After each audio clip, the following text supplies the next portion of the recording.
And yeah, it's recording. So hi. Hello. Act like we haven't talked yet. I know. All right, so we both know I'm awkward, so this will be fun. I pretend I'm not, but it happens. I am also.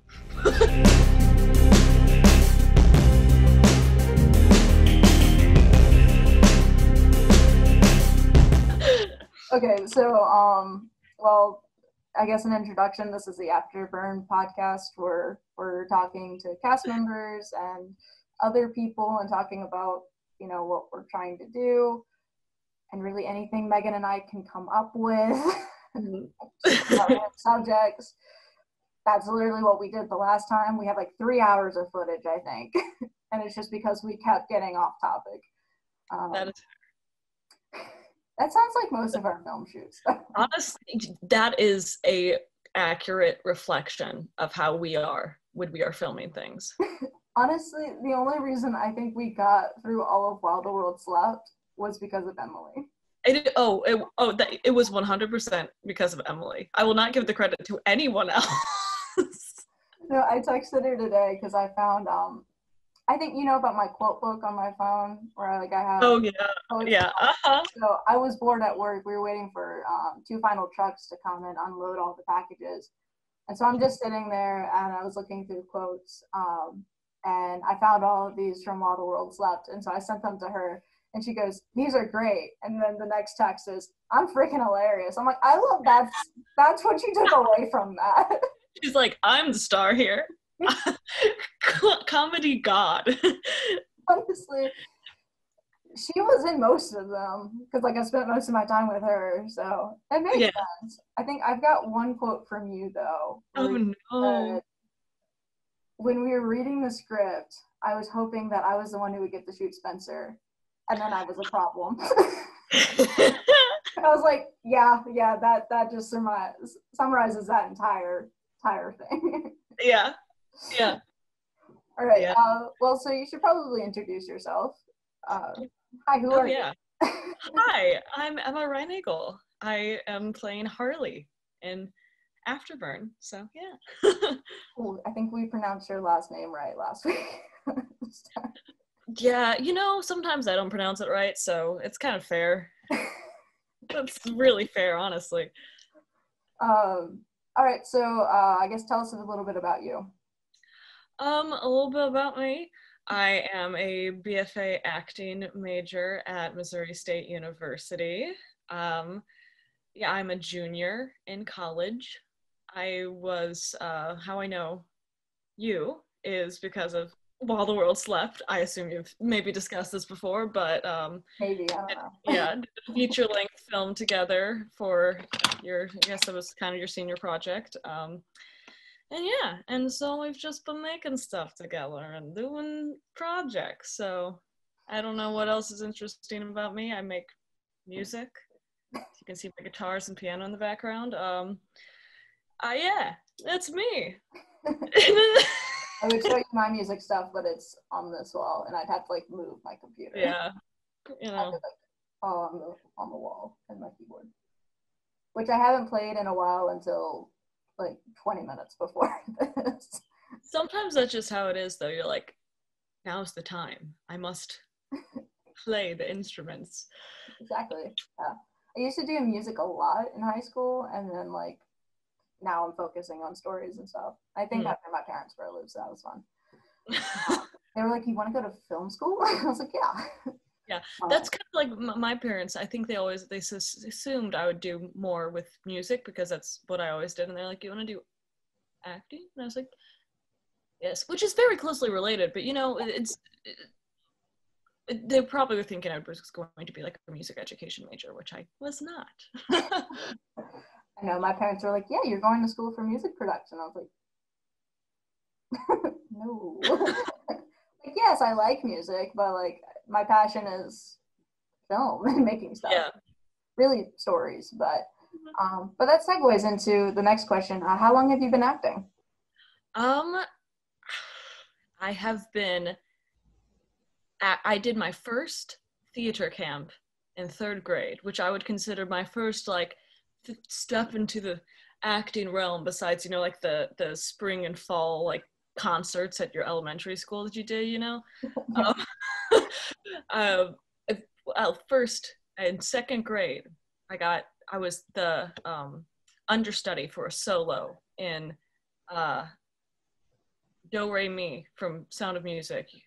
Okay. And that is my introduction to the musical theater world in second grade. But in third grade and up until forever, I started doing theater camps, and my first like role in a in like a stage production was, I am pretty sure, an illegal stage production of Princess Bride, of the movie script. We did the movie script on stage, and I was in the Brute Squad. I was a narrator, and I was the ROUS that Wesley had to fight, the rodent of unusual size. So that was my, you know, big star moment, was getting punched in the face by like a sixth grader when I was like a fifth grader as a ROUS in Princess Bride. So it's pretty cool. It'd be interesting to put on your resume. Like, I got Oh yeah. in the face. I know. I wasn't a huge theater person. Like, I like theater, like musical theater, and it's only intensified since I met my best friend, because she's a musical theater major. I'm just surrounded by actors. That's what I've decided or realized. What was the first thing besides like church productions? I also did a theater camp, and we did Peter Pan, and I was one of the Lost Boys, but we were all girls. So we kept saying we were the Lost Girls, and then our director got really mad at us. You can be whatever, you know. Okay, so I guess what first, like, you kind of said like what your first acting debut was, but what got you, what got you interested in acting? I think okay, so honestly, I don't know. I think I just loved the idea of being on stage and being in front of people and expressing emotions. Like, I started writing music when I was in fifth grade too. And so I think it's just always been kind of a part of me, in that I did this really great children's choir when I was fifth through eighth grade. And so I think that I just was kind of always surrounded by it and surrounded by those people. And I was always just drawn to the images is a big part of, you know, acting and performing, and any sort of performing arts is the visuals of it. And I think as someone who always has enjoyed storytelling, I also have written like stories, plays, whatever, my entire life as well. So I think just the whole conglomerate of creating art has always just been something I was drawn to, even from a young age. And both of my dad is an art teacher, and my mom has been a variety of different teachers throughout her life. So I think it's just a constant like exposure to learning new things, especially in the creative fields, that I've just always had a particular knack for. And I'm lost for the word. There's a specific word I'm looking for, but I can't find it. But it's just the arts and performance and everything has just been what I have kind of wanted to do from a very, very small age. I think it's rooted from playing pretend as a child, honestly, because I spent my entire childhood in imaginary worlds. Now I'm doing that as an adult. So. Honestly, I think that's a good way to make a living. Yeah. You were saying you like portraying emotion, and that just made me think of when we asked you, hey, how emotional can you get for this one scene? And you're like, okay, bet. And we're watching on the screen in the other room and going like, this hurts. It is so good. We're feeling pain in our guts. Like, I remember because we had done, it was that scene, what is it, the 54? Was it because I remember the specific, like, something. 34. 34. It was something with 4 or 5. I don't even remember. But because it was the one where, you know, Spencer gets shot in the chest. But I remember, because we had done it so much before we got to that end part, and Zach was so tired of being dragged out of that room, and I was so tired of collapsing while holding him. I was just at the point where I was like, I have nothing left to give but everything. and so you're like, can you cry at this last take? And I was like, you want to bet? Let's drink. I'll give it a go. And I gave it a go. I don't know if it's good. It's probably not. I don't remember which take we ended up going with, but that was like one thing I was, pretty much anybody like that I tell somebody about you, I will say, like, you know, she's pretty much willing to do whatever I ask. Like, I asked that of her, and then we asked you to cry at the other scene with Spencer, and that was also one of those scenes that like hit me in the gut, like with the gun and all that. And I was like, oh no, like I know how this ends, but I'm scared. And then in my project, when I asked you, I was like, okay, how comfortable are you in like in this whole stunt thing? I was like, I had this idea of like you rolling over his back. You're like, yeah, I've got that. Oh, like, yeah, fine. I think I'm not too willing to do things, but I am not afraid to give it my best go. Honestly, it worked out really well, like in all the things that I've asked you to do. Yeah, and that one scene in the first thing of Afterburn that we filmed with me jumping on his back and being like against the wall, it's just fun. It's just fun to do stuff like that. I get a kick out of it because like the physicalness, the physicality just gets you more into it, and it's a good time. It's a good time. But yeah, that's what I tell people. I'm like, yeah, like Emma, let me not break stuff. Like Emma's willing to do things. Like I'll ask her, hey, this is kind of dangerous, but you know, are you willing to try it? You're like, yeah. And I feel like that's going to come and bite me at some point. At some point I'm gonna lose a limb, but you know, I've signed up for it, so I feel like you'll be like, it's worth it. Let's just keep going. Just keep going. I'm fine.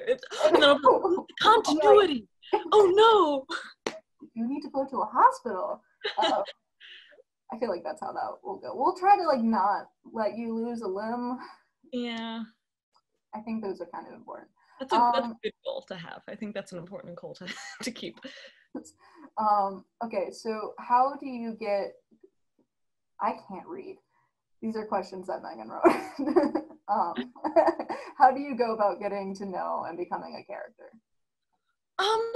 I think it's, so in class, in a lot of my classes, we do character bios. And so some of those that I've done for class end up being like 50 pages long, just for a single character for a single play.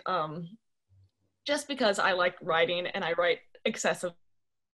But I think a biggest part of that is really finding why a character acts in a certain way, in a certain scene, in a certain scenario, because you can tell the most about a person by their actions. Mm-hmm. And so each character is written in a specific way, like the playwright, screenwrite, whatever, wrote those scenarios and the reactions purposefully. And so you have to figure out who that person is to understand why they're acting in that way.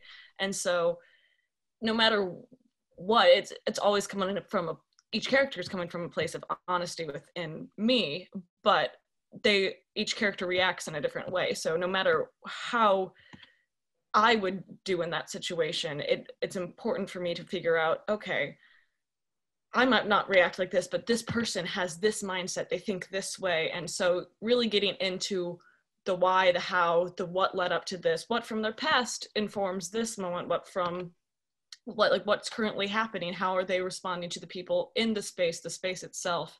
I think that really helps me to fully understand the characters. And even though I think from what I've done with you, Lily and Harley have a lot of similarities, I think they also have a lot of differences as well, in terms of their kind of emotional vulnerability and their kind of blind willingness to just get themselves into bad situations. I feel like Lily is a tiny bit more cautious than Harley. Yes. Yeah. And so that really kind of informs what type of people they are and what type of characters they are and how they not only respond to dangerous situations, but how they respond to, like, with Lily and Charlie versus Harley and Danny have different relationships, even though it's the same people playing that. And that was an accident. Yeah. But it's still, like, you're not going to see the same two people with me and Ethan playing Lily and Charlie versus us playing Harley and Danny. Yeah. I hope that makes any sense. I felt like I was kind of, rambling, but okay. Yeah. You were saying how Lily and Harley have similarities, but they do also have differences. And I've explained it to you, but I think I might have said this in the last episode too, that I was coming off of While the World Slept, and like trying to figure out, okay, what am I going to do for my senior project? And I was like, okay, yeah, like a superhero would be pretty cool. And then like the idea of Harley Jefferson came into mind. And so since I had just been working with you, I was like, okay, like I'm a visual person. So I'm like, oh, let me picture Emma in this part. And then you walked into the audition and I was like, hey, Megan, we were both doing our auditions at the same time. She's like, you can have her. I was like, yes. And then with Ethan coming for this, he didn't come and audition. It was like a favor I asked of him because I'd had two people already like say they couldn't be there that day. So I was like, okay. Hey, Ethan, you want to help me with a project? And it was interesting because we were in a class together that semester, but we hadn't really acknowledged each other at all. Like, I was sitting in the back. That you two would do, just be like, just walk by. He's sitting up front. I'm in the back playing solitaire. For my biology teacher, who probably is not listening to this, I was not playing solitaire. It's biology. I've never been great at science. But yeah, no. Coming off of While the World Slept, that's kind of why Lily and Harley are very similar. But I do think they are rather different as well. I think, like you said, Lily is more cautious. And Harley is not. No. And rewriting the pilot episode, and thinking like, I probably would not do this. Yeah. Harley would. So Harley's just like, oh, I hear two people fighting. Let's go intervene. I feel like in this like Danny and like the character that Ethan plays is more not logical, but more like, hey, maybe let's step back for a second. Let's chill out. Yeah, but like While the World Slept, I felt like Lily was more of that character of like, yeah. Well, Charlie was like constantly. Aliens, what? Yeah. I miss being on that set. I miss it. So I just miss being on a set in general. Oh, me too. I've been watching a lot of like behind the scenes footage from that and like, crying, going, I want to be there right now. Not literally crying, but I don't cry. But yeah. I have no emotions. So speaking of sets, what's your favorite part of being on set? I mean, naturally, I love acting. That's kind of what I'm doing. But in addition to the actual, producing the project, I just love spending time and getting to know all the people there. Like, it's just a group of creative people doing what they love to do. And it's just so much fun because it's such a fun, energetic, energized group of people that always want to be creating more, even when we're working on something else. We're like, let's make jokes. Let's draw ducks. I don't know. I forgot about that. I forgot about the wall. So the wall of ducks drawn from memory.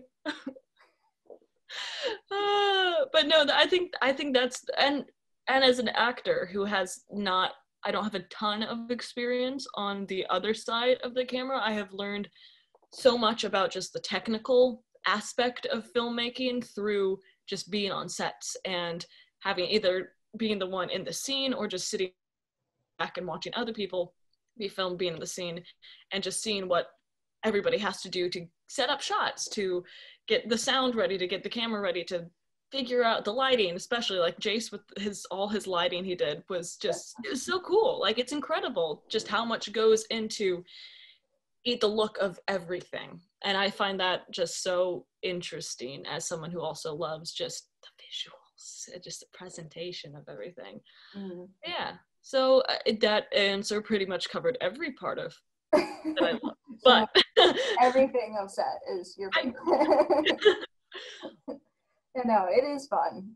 And I remember Jace telling us, like, at the beginning of the semester, he goes, yeah, I spent this entire summer like studying lighting. And we're like, okay, cool. Yeah.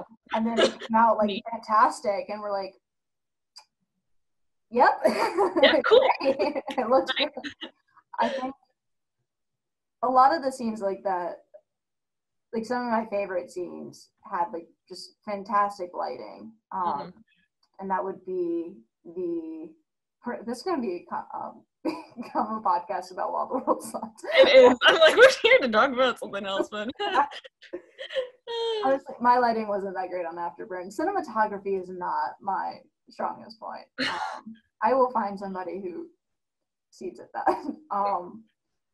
But yeah, no, some of my favorite scenes were the transmitter room and the moving wall scene. Yeah, when you I can't speak. You weren't there that day on set. I know, but like looking at it afterwards, the cut from like the moving wall to the transmitter room, from like the bluish and orange to the green, I was like, oh, that's so pretty. Jace did a really good job. I remember that week, this was another quote in my quote book, that week we were all stressed trying to figure out how to do this scene. And we like figured out the plan and all, but we're like, what if this just goes horribly wrong? And we hadn't told our advisor we were doing this because we knew he would be like, yeah, no, you're not doing that. But like the week of, Emily looks at me, she goes, I should have told you when you said, hey, what if the walls move in this scene? I should have said, no, we're not doing that. And we did it. And yeah. And it turned out, so. Honestly, I couldn't have done it without, of course, the actors and then all the crew. That was like a heavy crew day. Yeah. I can't imagine. I was not there, but I saw the final product and I'm like, A+. Yeah, Jace did a really good job with the cinematography and all the smoke and the lights. So that just means we have to have smoke and lights for Afterburn. Oh, 100%. Every scene. It's just flooded with fog. Okay, so what draws you to the character of Harley, and what similarities are there between the two of you? So I really like Harley. Harley definitely is has parts of her that I aspire to have as a person, in terms of just like kind of knowing what she wants, just being braver, I think, than I am in general, even if it comes at physical risk for her at times. I just think, and she is very passionate about things that I need to learn more about, like with the whole everything video games and all of that. I have played I've played Uncharted 4 all the way through, and that is it. So that is all I have to offer. Yes.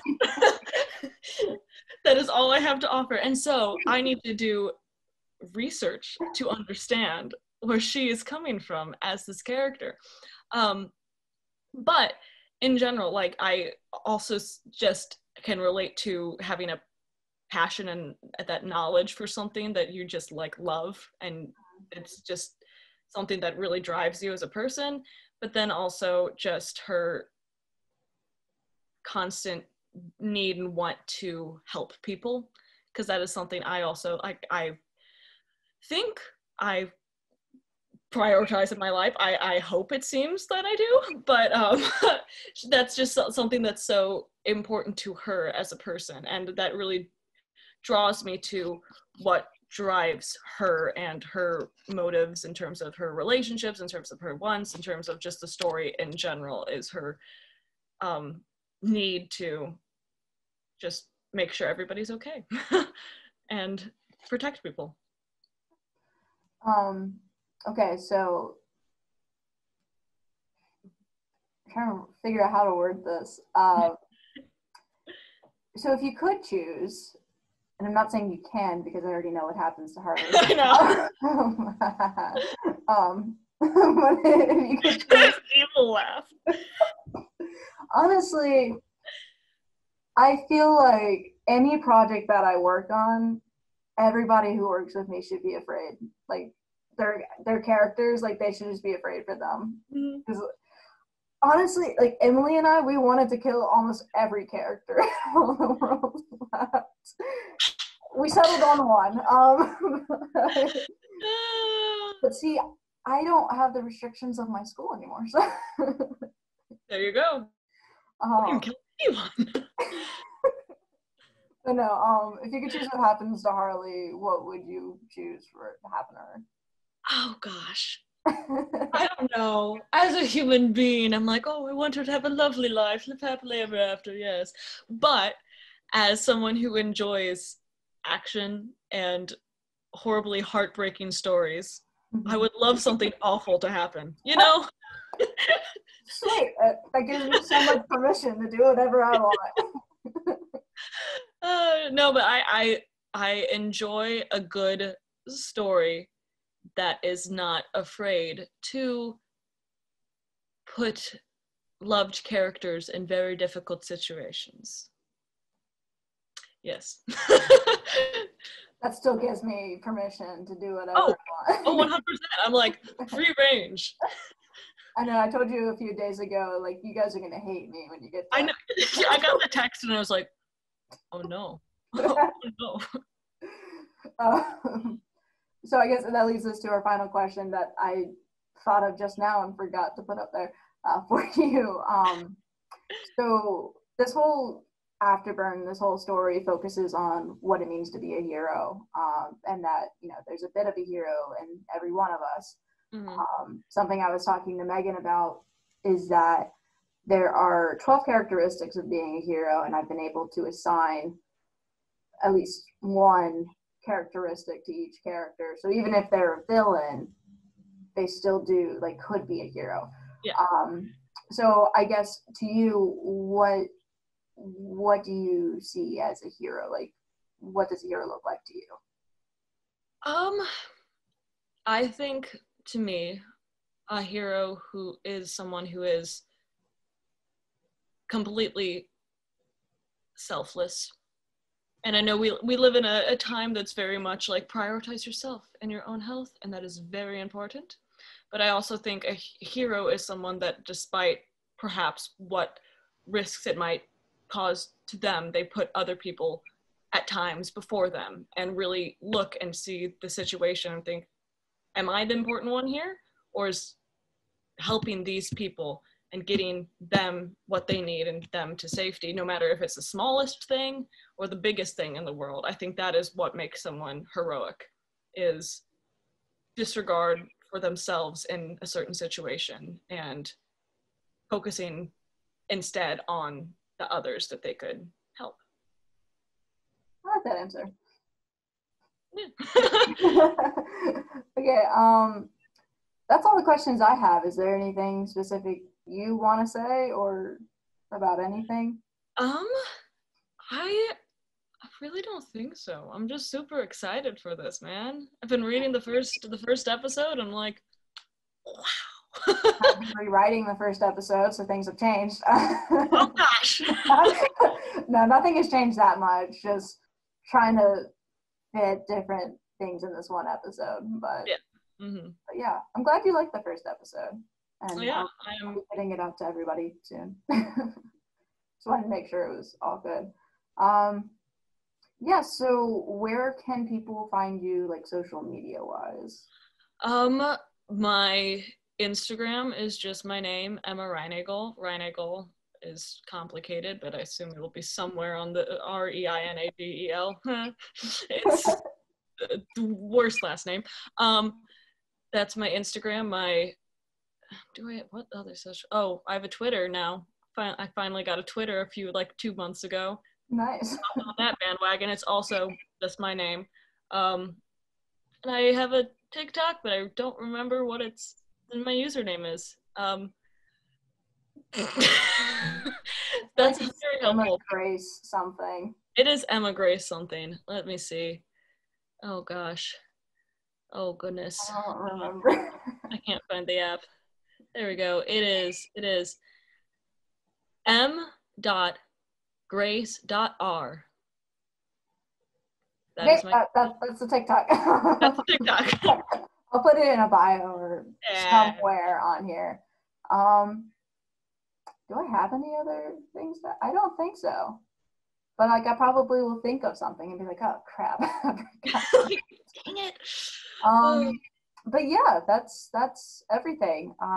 So I guess this is a conclusion thing now. This is why I need Megan.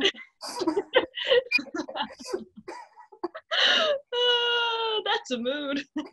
See, like I've tried doing a podcast by myself and it didn't go well. So now we're doing a podcast together, like this one and then another one, and yeah. Anyway, that's not a part of this episode. ADHD is just going woo. You've experienced this. You've been on set with me. Oh, 100%. It's Emily having Joe's come back here. But yeah, thanks everybody for watching and listening. Words, I know what I'm supposed to say. If you'd like to follow us, all the information for like the TikTok and Instagram will be in the bio. I should probably look at the camera. And then you can help us out to make Afterburn. You can go to our GoFundMe or our Redbubble. I think that's everything. Yeah. So awesome. Thanks for letting me interview you, Emma. Thanks for having me. Of course. All right, so we're gonna go ahead and end this recording. Bye, guys. Bye.